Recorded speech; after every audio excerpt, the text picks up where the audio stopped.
अस्सलाम वालेकुम। Still love you season 2 किस्त नंबर 62 अस कलम किम ए के। ठीक है बैठो तुम, मैं आर्यान को बुलाती हूँ। सीसू वो मेरे रवैये के लिए सॉरी, मुझे नहीं पता था ना इसलिए बदतमीज़ी से बात की। वो एक्टिंग करते हुए बोला, कोई बात नहीं, तुम भी मेरे लिए हूर जैसे ही हो। वो मुस्कुरा कर बोली थी, अच्छा वैसे हूर कहाँ है? वो पेरिस में है अपने शौहर के साथ, अरबाज खान। आर्यान और सामिया का भाई है, तीनों तुम्हारे कज़न हैं, इसने तफसील बताई थी।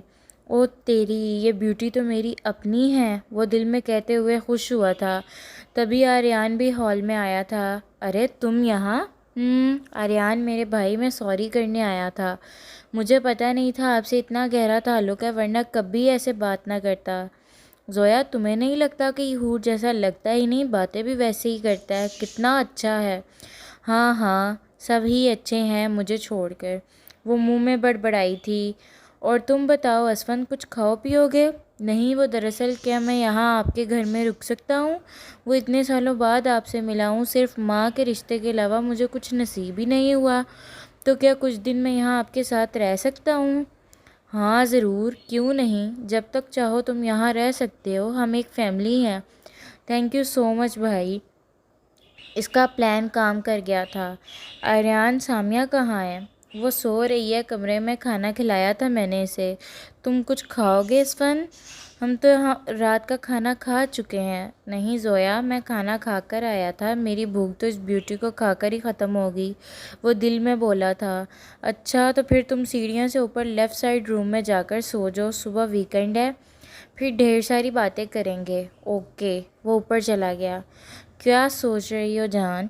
आर्यान ने ज़ोया को सोचते देखकर कहा। कुछ नहीं, मुझे अजीब लगा। असफन की आंखें हवस से भरी हुई लगी थीं। वो आर्यान को करीब करते हुए बोली, ज़्यादा मत सोचो, मुझे भी तुम्हारी आंखें कुछ ठीक नहीं लगती जब तुम मुझे हाथ लगाती हो। वो इसे सीने से लगाते हुए बोला, आर्यान यार, मैं मजाक नहीं कर रही, सच में मुझे ये अजीब लगा।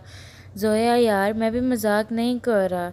चलो अब फिर देर से उठोगी तुम सुबह। वो अपने कमरे में चले गए। आधी रात को क्या करूं मैं, कैसे हासिल करूं इस ब्यूटी को? असफन कमरे में लेटा सोच रहा था। वो अपने कमरे से बाहर निकलकर दाएं हाथ वाले कमरे में दाखिल हुआ था और इसकी किस्मत अच्छी थी।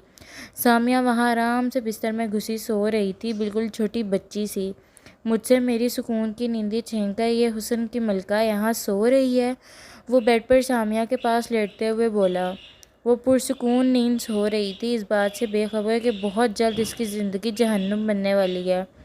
असफन बेकाबू होते हुए सामिया के होंठों पर झुका था। शिद्दत से सामिया के होंठों को चूमते हुए इसे ऐसा सुकून मिला था जिसे कभी ज़िंदगी में नहीं मिला था। सांस में कमी होने पर इसने एक झटके से अपनी आंखें खोली थी। अपने ऊपर झुके असफन को दूर करना चाहा। असफन ने सामिया के होंठों को ज़ोर से काटा, जिसे सामिया ने सिसक कर अपने होंठ खोले थे।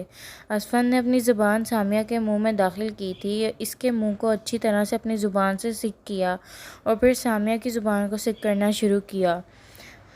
वो बस दूर रही थी और कमज़ोर हाथों से असफन को दूर करने की कोशिश कर रही थी, जो कि इसके लिए नामुमकिन सी बात थी। तकरीबन आधे घंटे बाद इसने सामिया के होंठों को बख्शा था।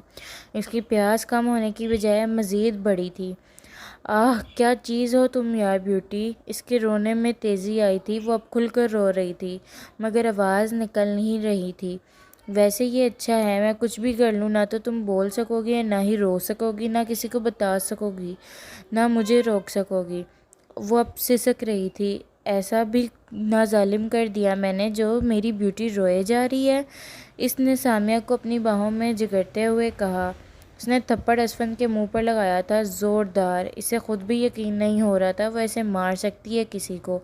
मैं चाहूँ तो तुम्हें किसी को भी मुंह दिखाने के काबिल ना छोड़ूं। हिम्मत भी कैसे हुई मुझ पर हाथ उठाने की? आज तक किसी ने आंख उठाकर नहीं देखा और तुमने मुझे? वो गुस्से से चिल्लाया था। गिरफ्त मजबूत की थी सामिया पर। इसने ज़ोर से आंखें बंद की। वो बेड से उठा था, सामिया को अपने साथ खींचा था और बाहर की जानिब बढ़ा था। अब तुम चलोगी मेरे साथ जहन्नुम में। कुछ देर बाद जंगल के बीचों बीच एक बहुत प्यारा सा घर था। हल्की हल्की बारिश हो रही थी। वो जगह जन्नत जैसी थी, जो कि सामिया के लिए जहन्नुम बनने वाली थी। اسود نے اسے گھر کے اندر لے کر گیا۔ سامیہ نے نم آنکھوں سے آگے پیچھے کا منظر دیکھا۔ اسے بے اختیار سردی لگی تھی، وہ کانپی تھی۔ اسود نے لا کر سامیہ کو بستر پر پھینکا اور اس کے سامنے میرج پیپرز رکھے تھے۔ سائن کرو اس پر، اس نے حکم دیا تھا۔ اسے تو سائن کرنے آتے ہی نہیں تھے، کیسے کرتی؟ اس نے نام میں سر ہلایا۔ تو تم سائن نہیں کرو گی؟ ہاں، میرے پاس ایک اور راستہ بھی ہے۔ اس نے اپنی جیب سے چاقو نکالا اور سامیہ کا ہاتھ پکڑا تھا۔ اس نے ڈر سے اپنا ہاتھ چھڑوانا چاہا، جسم ٹھنڈا اور ڈر سے کانپ رہا تھا۔ اسود نے سامیہ کے انگوٹھے پر کٹ لگایا، خون فوارے کی طرح نکلا۔ اس نے وہ خون سے بھرا انگوٹھا میرج پیپرز پر رکھا، سائن والی جگہ پر، اور ایک جھٹکے سے سامیہ کو ہاتھ چھوڑا تھا۔ اسے پہلی بار چوٹ لگی تھی اور اپنا خون بھی اس نے پہلی بار ہی دیکھا تھا۔ وہ شدت سے رو رہی تھی، سسک رہی تھی اپنے زخم کو دیکھ کر۔ اس نے خود بھی سائن کیے تھے۔ لو، ہو گئی شادی، اب تم ساری زندگی میرے ساتھ ہی رہو گی۔ ایک تھپڑ کا بدلہ تمہیں ساری زندگی تڑپا کر لوں گا، اور مزے کی بات، کوئی بھی تمہیں مجھ سے الگ نہیں کر پائے گا، کوئی بھی تمہیں اس جہنم سے بچا نہیں سکے گا۔ وہ ابھی تک اپنی چوٹ کے صدمے میں ہی تھی، اور پھر شادی اس نے کبھی نہیں سوچا تھا۔ اس کی بھی شادی ہوگی، وہ بھی اسفن جیسے حیوان کے ساتھ، جسے اس کی تکلیف کی ذرا بھی فکر نہیں تھی۔ رونا بند کرو، مرو گی نہیں ایک چوٹ سے، ابھی تو ان گنت ایسی چوٹیں لگنے والی ہیں، بلکہ اس سے بدتر۔ وہ بے حسی سے بولا تھا۔ کتنا گھٹیا ظالم جانور ہے کمینہ۔ وہ دل میں ہزار گالیاں دیتے روتے ہوئے اسفن کو دیکھ رہی تھی۔ اسفن کو اس پر ذرا ترس نہیں آیا، لہٰذا اس نے کوف سے سامیہ کو دیکھا تھا۔ رونے دھونے والوں سے اسے سخت قسم کی نفرت تھی۔ 2 سیکنڈ کے اندر اندر یہ آنسو بند ہونے چاہیے، ورنہ مار کھاؤ گی مجھ سے۔ اس نے فوراً اپنے آنسو صاف کیے تھے، خون چہرے پر بھی لگ چکا تھا۔ اس کی حالت ایسی تھی جیسے ابھی سانس نکل جائے گا۔ اسفن بیڈ پر بیٹھتے ہوئے سامیہ کے قریب ہوا تھا۔ ابھی تو میں نے تمہیں کچھ کیا ہی نہیں، تم پہلے ہی قابل رحم لگ رہی ہو۔ وہ پیچھے ہوئی تھی، نظریں نیچے تھیں۔ اب تو تم نہیں بچ سکتی مجھ سے۔ اس نے سامیہ کو کمر سے پکڑ کر اپنے قریب کیا اور اس کے ہونٹوں پر جھکا۔ اسفی نہیں، ٹوٹی پھوٹی آواز ہلکی سی اس کے حلق سے نکلی تھی۔ وہ رکا تھا، حیرت سے سامیہ کو دیکھا تھا۔ کیا کہا تم نے؟ تم بول سکتی ہو بیوٹی؟ اس نے کبھی کوشش ہی نہیں کی تھی بات کرنے کی، اس لیے وہ کبھی بول ہی نہیں سکی۔ بچپن سے اسے کسی نے بولنا سکھایا ہی نہیں تھا، اس لیے وہ بولتی نہیں تھی۔ لیکن آج اتنے ظلم برداشت کرتے ہوئے الفاظ خود بخود نکلے تھے۔ پھر سے بولو، کیا کہا تم نے؟ وہ صحیح سے سن نہیں سکا تھا۔ اسفی مت کریں، وہ خاموش ہو گئی تھی اتنا کہہ کر۔ میرا نام کیسے لیا؟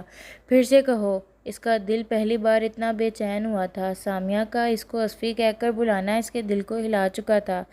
اسفی، اس نے آہستہ سے کہا تھا۔ پورا نام وہ نہیں بول سکتی تھی۔